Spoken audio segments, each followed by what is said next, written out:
Good morning, students.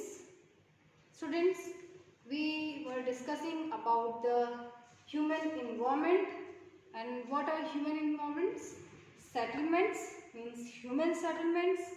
Transport, which is used by the human being for moving one place to another, and the communication through which we communicate to each other. Okay, so these all are created by human, so we called it human environment. Okay, so we were talking about a story of Mary, and Mary asking lot of questions to her parents, and parents are giving answer, parents are satisfying the Mary with their answer. So in this we have talked in the last class that the people who came to the cities to find jobs, better education, better facilities, medical facilities also. So they faced lot of problems. They faced kind of variety of problems like living problem. They don't have their own houses in the cities, so they live in the slum areas, and any area they occupied there. कोई भी अगर खाली ज़मीन है तो वहाँ पर वो ऑक्यूपाइड कर लेते हैं और अपना घर बना लेते हैं. और they live in unhygienic condition, एक अनहाइजीनिक कंडीशन में रहते हैं जहाँ पर क्लीनलीनेस बिल्कुल भी नहीं होता है, क्योंकि वो गवर्नमेंट परमिशन से नहीं रहते हैं, वो अपने आप आकर के बस जाते हैं. तो गवर्नमेंट उस एरिया में क्लीनिंग और जो भी फैसिलिटीज़ हैं लाइक इलेक्ट्रिसिटी, वाटर सप्लाई, ये सब चीज़ें वहाँ पर प्रोवाइड नहीं करा पाती है. तो उन एरियाज़ में जो लोग रहते हैं वो बहुत ही लो कंडीशन की लाइफ, लो स्टेटस की लाइफ, या कह सकते हैं जो लिविंग स्टैंडर्ड है वो बहुत ही लो होता है उन एरियाज़ में, जिसको हम क्या कहते हैं, स्लम्स कहते हैं. ठीक है, so we have talked about the slum areas and I have given you homework that you will search about the largest slum of the Asia. आपको होमवर्क दिया था मैंने, आई होप सभी ने किया होगा. So let's continue this topic from Prasad said our village may not have big cinema hall. ठीक है, प्रसाद ने कहा कि हमारे गांव में हो सकता है कि बड़े बड़े सिनेमा हॉल्स नहीं हों. वेल इक्विप्ड स्कूल, आपने देखा होगा गांव में अक्सर जो है वेल स्किप्ड स्कूल्स नहीं होते हैं. Equipped means that this is what you are getting, है ना. We have board, we have proper sitting for benches and tables, we have smart board also. आपको गांव में कहीं स्कूल में स्मार्ट बोर्ड नहीं मिलेगा. Electricity, clean water for drinking, sanitation facilities, you are getting everything. You are getting better education also, है ना, a good environment in the school premises. So you are getting all the things in the school, but in the villages the schools are not properly equipped. schools में proper equipments नहीं है. आपने देखा होगा जो schools होते हैं गांव में, उसमें बच्चे नीचे बैठते हैं, ज़मीन पर बैठते हैं, है ना. एजुकेशन सिस्टम बिल्कुल ख़त्म है, मतलब बिल्कुल भी अच्छी नहीं है. उनको सेफ ड्रिंकिंग वाटर, वो हैंड पंप होती है एक स्कूल में, उसी से वो पानी पीते हैं, और उसका पानी कभी साफ होता है कभी नहीं होता, मतलब एरिया वाइज कहीं का पानी साफ होता है, कहीं का गंदा होता है, बच्चे वही पानी पीते हैं. ठीक है, तो क्लीनलीनेस का बिल्कुल भी वहाँ पे ध्यान नहीं दिया जाता है. आपके रूम्स इतने साफ होते हैं, क्लासरूम्स, बट उनके रूम्स आप जब देखोगे पूरा धूल से भरा होता है, डस्ट, क्योंकि वहाँ पे जो वर्कर्स हैं, जो स्टाफ्स हैं, क्लीनिंग स्टाफ्स हैं, they are not performing their duties properly. Okay, so schools में प्रॉपर वेल इक्विप्ड स्कूल्स नहीं दिखते हैं. And good hospitals, they are lack of good hospitals in the villages. ठीक है, विलेजेस में अच्छे हॉस्पिटल नहीं मिलते हैं, इसीलिए लोग भाग करके कहाँ आते हैं, शहर में आते हैं, कुछ सीरियस कंडीशन में होते हैं तो. But we have lot of open spaces and fresh air to breathe in. लेकिन वो क्या कह रहा है प्रसाद कि भले ही विलेजेस में आपको good hospitals, well equipped schools and cinema hall नहीं मिलेंगे, लेकिन आपको बहुत सारा स्पेस मिलेगा. लाइक आप शहर में देखते हैं, सिटीज़ में देखते हैं, यहाँ पे जगह नहीं है, इतना ज़्यादा सेटलमेंट है, इतनी ज़्यादा पॉपुलेशन है, बिल्कुल भी स्पेस नहीं है. लेकिन गांव में आप जाएंगे तो आपको स्पेस ही स्पेस दिखाई देंगे. घर बहुत कम होते हैं, ठीक है, और खुला स्पेस होता है बिल्कुल, और फ्रेश एयर होती है. फ्रेश एयर क्यों होती है? बिकॉज वहाँ पे जो मोटर व्हीकल्स हैं वहाँ पर वो बहुत कम यूज़ होती हैं. Compare to urban areas, cities areas, ठीक है। आप शहर में देखिए व्हीकल्स कितने होते हैं और गांव में व्हीकल्स कितने चलते हैं, है ना। तो because of the vehicle, because of the factories also, शहरों में अक्सर बहुत सारे फैक्ट्री सेटअप होती हैं, बहुत सारे ऐसे काम होते हैं जिससे पोल्यूशन क्रिएट होता है, तो वो पोल्यूशंस गांव में नहीं है, इसलिए वहाँ पर फ्रेश एयर्स है, ठीक है। So next, when my grandfather was sick we had to rush him to the city hospital. Prasad is saying कि जब मेरे ग्रैंडफादर बीमार पड़े थे तो हमें उनको सिटी हॉस्पिटल में ला के ट्रीटमेंट कराना पड़ा, मतलब शहर आना पड़ा ट्रीटमेंट के लिए, ठीक है। तो वो एक विलेज एरिया की कंडीशन को बता रहा है कि गांव में ये सारी चीज़ें नहीं होती हैं, उसमें सिनेमा हॉल्स नहीं होते हैं, बेटर स्कूल एजुकेशन नहीं मिलती है, बेटर हॉस्पिटल्स नहीं होते हैं, but we have lot of space, बहुत सारा स्पेस होता है गांव में, and we have fresh air to breathe, है ना, हमारे पास फ्रेश एयर है सांस लेने के लिए, ये चीज़ें तो है गाँव। एंड लेकिन इसके जो ग्रैंडफादर हैं, प्रसाद के जो ग्रैंडफादर, जब वो बीमार पड़ते हैं तो फिर उनको शहर आना होता है उनके मेडिकल ट्रीटमेंट के लिए, ठीक है। From the above conversation we can identify, so we have talked, we have discussed about the conversation between Mary's parents and Prasad, okay। Next, क्या समझ में आया इसको पढ़ के, इस कन्वर्सेशन को पढ़ के, कि शहर की, सिटीज और विलेज में क्या डिफरेंस है, ठीक है। Next, from the above conversation we can identify two different pictures of settlement. हमने दोनों कन्वर्सेशन में क्या देखा कि we have different pictures of settlement, अलग अलग पिक्चर हमें सेटलमेंट का दिखाई दे रहा है। कैसे दिखाई दे रहा है?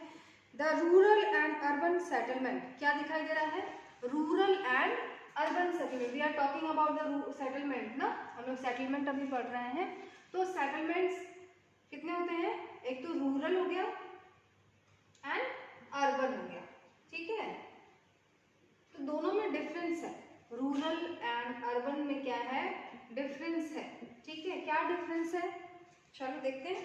सो the villages are rural settlement, villages में क्या होता है? रूरल सेटलमेंट, यानी कि रूरल सेटलमेंट कहाँ होते हैं? विलेजेस में होते हैं, ठीक है।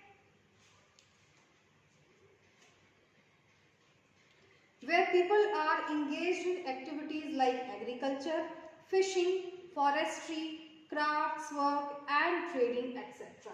देखो गांव में लोग क्या करते हैं? मोस्टली जो काम करते हैं दैट इज एग्रीकल्चर, ठीक है, या तो एग्रीकल्चर करेंगे या फिशिंग करते हैं, ठीक है, फिशिंग करते हैं, क्राफ्ट वर्क करते हैं, जैसे क्लॉथ्स बनाना, पॉटरीज बनाना, है ना, टोकरी बनाना, जो बास्केट्स होते हैं, टोकरी बनाना, ये काम करते हैं।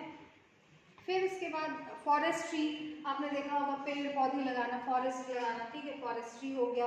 And trading also, they trade also, मतलब वो ट्रेडिंग का भी काम करते हैं, बिजनेस का भी काम करते हैं। तो ये सारी एक्टिविटीज़ क्या होती है? मोस्टली इन रूरल एरियाज ये होती हैं। Now we will talk about the urban areas. And rural settlement can be compact और स्कैटर्ड। देखो रूरल सेटलमेंट कैसी होती हैं? कॉम्पैक्ट होती हैं या फिर स्कैटर्ड होती हैं। कॉम्पैक्ट का मतलब क्या हो गया? कॉम्पैक्ट मतलब डेंस, जैसे आप इस इमेज में देख रहे हैं figure 7.2, you can see the compact settlement. Compact मतलब बहुत ज़्यादा डेंस, ठीक है। और फिगर 7.3 स्कैटर्ड सेटलमेंट। स्कैटर्ड मतलब बिखरा हुआ, ठीक है। एक घर सपोज यहाँ है तो दूसरा घर यहाँ है, फिर तीसरा घर यहाँ है, चौथा घर यहाँ है, तो दैट इज स्कैटर्ड सेटलमेंट, ठीक है। कॉम्पैक्ट समझ में आ गया? कॉम्पैक्ट मतलब बिल्कुल डेंस, घना, ठीक है। कॉम्पैक्ट लाइक ये घर बना है, दूसरा घर यहाँ पे है, तीसरा घर यहाँ पे है, चौथा घर यहाँ पे, ऐसे, that is compact settlement. And you will see the compact settlement mostly in the urban areas. Urban areas में आप देखते होंगे कॉम्पैक्ट सेटलमेंट ज़्यादा मिलते हैं, एंड रूरल एरियाज में क्या मिलते हैं? मोस्टली रूरल में मोस्टली हमें स्कैटर्ड सेटलमेंट मिलते हैं, ठीक है। So a compact settlement is a closely built area of dwelling, ठीक है। आप देखते हैं जो ड्वेलिंग मीन्स रहने वाले, लिविंग पीपल, ठीक है, अ हाउस और living place, that is dwelling. So a compact settlement is closely built area, ठीक है। कॉम्पैक्ट सेटलमेंट क्या होता है? क्लोजली बिल्ट एरिया होता है। आप देख रहे होंगे इस इमेज में 7.2 में किस तरह से इसमें जो हाउसेज हैं बिल्कुल क्लोजली कंस्ट्रक्ट किए गए हैं। Of the dwelling wherever flat land is available, कहाँ पर दिखाई देते हैं ये लिविंग प्लेस? जहाँ पर भी फ्लैट लैंड होता है, फ्लैट सरफेस होती है, वहाँ पर हमें कॉम्पैक्ट सेटलमेंट देखने को मिलते हैं। ठीक है, लाइक नॉर्दर्न प्लेन, हमारे कंट्री का नॉर्दर्न प्लेन है ना, suppose this is Jammu Kashmir, है ना, ये ज़्यादा ही पतला हो गया but it's okay.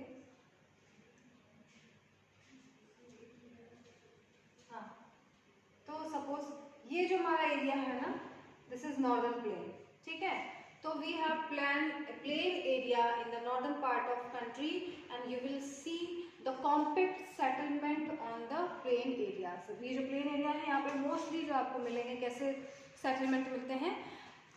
Plain areas में मिलते हैं। क्यों? क्योंकि प्लेन एरिया में घर बनाना इजी है ना, तो मोस्ट ऑफ द पीपल कहाँ रहना पसंद करते हैं? प्लेन एरिया में ही रहना पसंद करते हैं। पहाड़ों पर रहना नहीं पसंद करेंगे, हिल स्टेशन पे रहना पसंद नहीं करेंगे। क्यों नहीं करेंगे? बिकॉज लाइफ आर डिफिकल्ट ना, life is very difficult there. अब देखो पहाड़ पे घर बनाया आपने, यहाँ पे बड़ी मुश्किल से घर बना, ठीक है, और वो सेफ नहीं है कि कब लैंडस्लाइड होगा और आपका घर चला जाएगा, फिर कभी भी जरा सा भी भूकंप आई, थोड़ा सा भी अर्थक्वेक आया तो घर पलट जाएगा, है ना। और ऐसे एरिया में इलेक्ट्रिसिटी पहुंचाना या ट्रांसपोर्टेशन के मीन्स अवेलेबल कराना, ये कैसे पॉसिबल है? हाँ, आज हमारा कंट्री इतना डेवलप हो चुका है कि ये यहाँ पे पहुँचाना कोई बड़ी बात है नहीं, बट पहुँचाना ही क्यों है? जब हमारे पास अदर प्लेसेस हैं रहने के लिए, तो हम क्यों जाके पहाड़ों पे घर बनाएंगे? ठीक है, तो ये जो प्लेसेस होते हैं ना, ये हिली स्टेशन है, प्लेट्यूज है, डेजर्ट है, तो ऐसे एरियाज में हमें कैसे सेटलमेंट देखने को मिलते हैं? स्कैटर्ड। स्कैटर्ड क्यों स्कैटर्ड मिलते हैं? बिकॉज यहाँ पर कंडीशन के हमारे अकॉर्डिंग नहीं है, हमारे यहाँ पर लिविंग कंडीशन अकॉर्डिंग नहीं है, हमारे हिसाब से नहीं है, ठीक है। हम उसके कहते हैं मतलब चैलेंज कर रहे हैं, हम नेचर को चैलेंज करके यहाँ पर रह रहे हैं, ठीक है। So compact settlements are closely built area. Compact settlement कहाँ होता है? ऐसे एकदम क्लोजली एरिया में होता है जहाँ पर फ्लैट लैंड होता है, जहाँ पर फ्लैट सरफेस होती है, वहाँ पर हमें कॉम्पैक्ट सेटलमेंट मिलता है।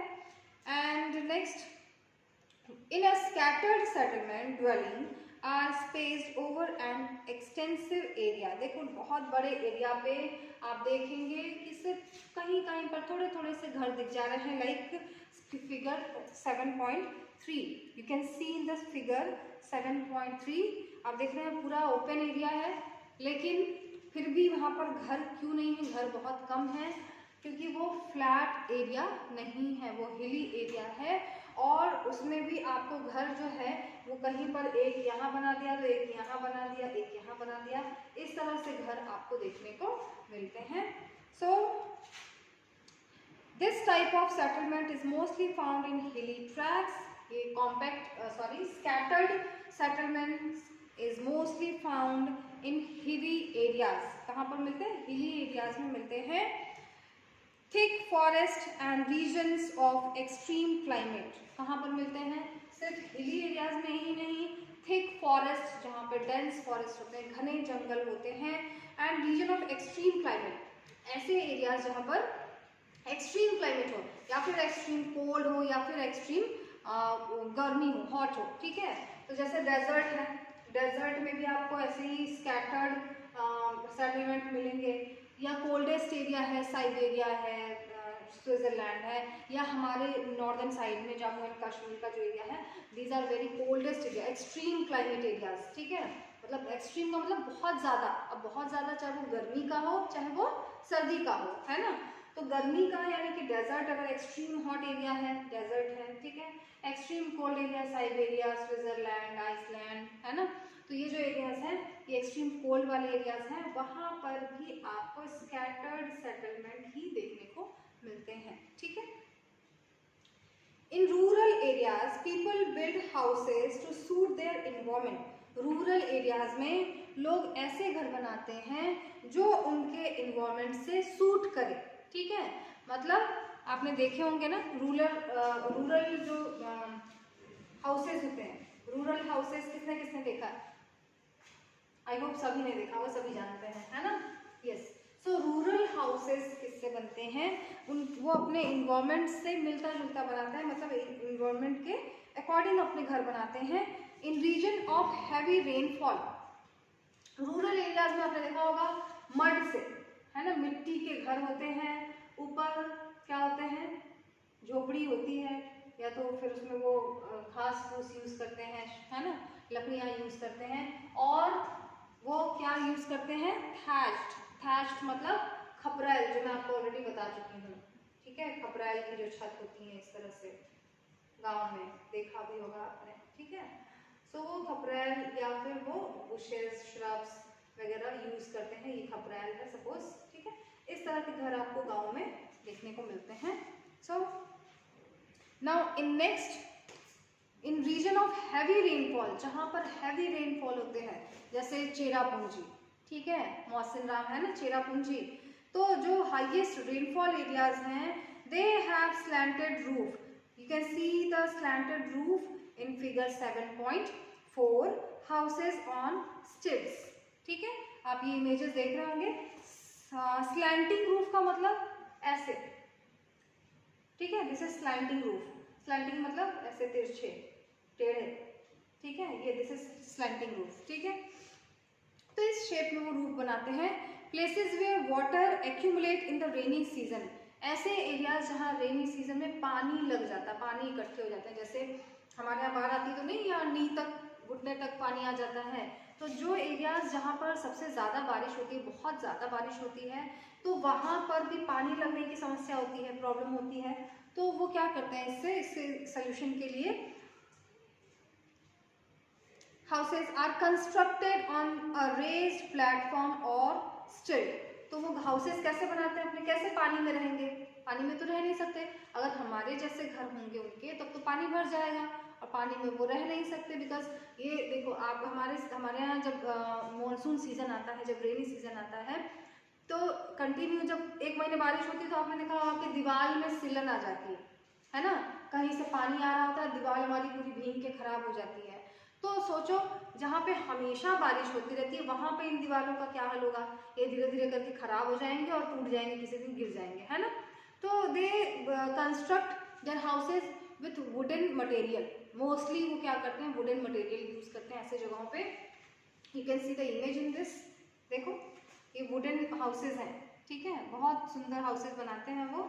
And they constructed these houses on the pillar of bamboo, ठीक है, ये जो अपने घर बनाते हैं ना, उसके नीचे वो बैम्बू से सपोर्ट लेकर के, मतलब बैम्बू लगा करके, यानी कि बांस, ठीक है, बांस लगा करके वो अपने घर को पानी से कम 6-7 मीटर ऊपर ही रखते हैं, ठीक है, जमीन से 6 to 7 मीटर अबव ही वो अपने घर बनाते हैं with the support of bamboo और स्टिल्ट, ठीक है, ताकि बारिश की वजह से उनके घर में पानी ना चला जाए, वो सेफ रहे पानी से, ठीक है।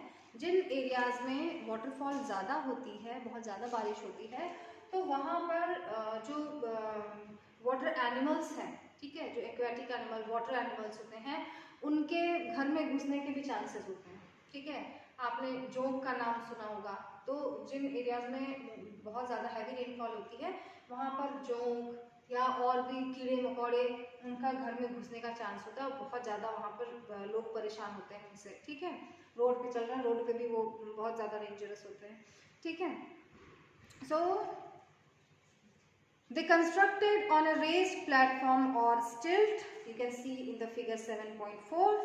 Thick mud wall houses with thatched roof are very common in the area of hot climate। वैसे तो गांव में भी ये इस तरह के घर बहुत पॉपुलर हैं, मड के या thatched और बुशेस वगैरह डाल करके, but specially in the dried area, ठीक है, specially in the dried area जहाँ पे हॉट क्लाइमेट होता है, लाइक अगर हम अपने कंट्री का एग्जांपल लें तो राजस्थान, ठीक है।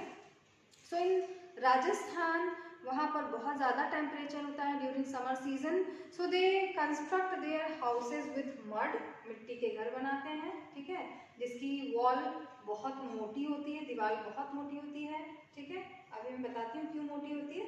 तो वो अपने घर किससे बनाते हैं, मिट्टी से बनाते हैं, जिनकी वॉल्स बहुत मोटी होती है, थिक होती हैं। And with thatched roof. Thatched already told you, ये जो खपरेल जिसको बोलते हैं, हाँ आपने देखा होगा मिट्टी के ये ऐसे बना लेते हैं शेप्स, उसको खपरेल कहते हैं। तो खपरेल की रूफ बना करके वो अपने घर कंस्ट्रक्ट करते हैं because of the hot climate, ठीक है, because of the extreme hot climate, यहाँ पर बहुत ज़्यादा गर्मी होती है, इसीलिए ये इस तरह के घर बनाते हैं ताकि उनके घर ठंडे रहें। ये मोटे वॉल्स किसलिए बनाते हैं, ताकि जो सनरेज हैं वो अंदर तक ना पहुँच पाए, इतनी मोटी वॉल को क्रॉस नहीं कर पाए, और अंदर से घर कैसा रहे, बिल्कुल ठंडा रहे, ठीक है। Local materials like stone, mud, clay, stone के भी घर, if you will go to the Rajasthan जब आप जाएंगे तो वहाँ पर आपको बहुत सारे स्टोन हाउसेस मिलेंगे, ठीक है, मतलब स्टोन के बने हुए घर मिलेंगे।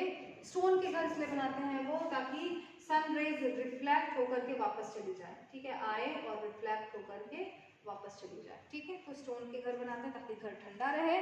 इसके बाद दे कंस्ट्रक्ट विद द मड, वो मड के साथ भी बनाते हैं। क्ले, स्ट्रॉ मतलब जो आपने देखा होगा ये पेड़ पौधों के जो डंडियां होती है, that is straw etcetera are use to construct houses. ये सारी चीजें यूज की जाती हैं हाउस के कंस्ट्रक्शन में in the hot climatic reason. Now we will stop this topic here for today and we will continue this topic from the town are small and the cities are larger. So students, keep searching, keep updated, okay, find out the more types of settlement, ठीक है, और भी type के settlement होते हैं उनको आप search करेंगे and you will find out the houses, different kind of houses, ठीक है, ये आपको ढूंढना है कि different kind of houses, ये आप सर्च करके आएंगे, okay. Thank you so much बेटा।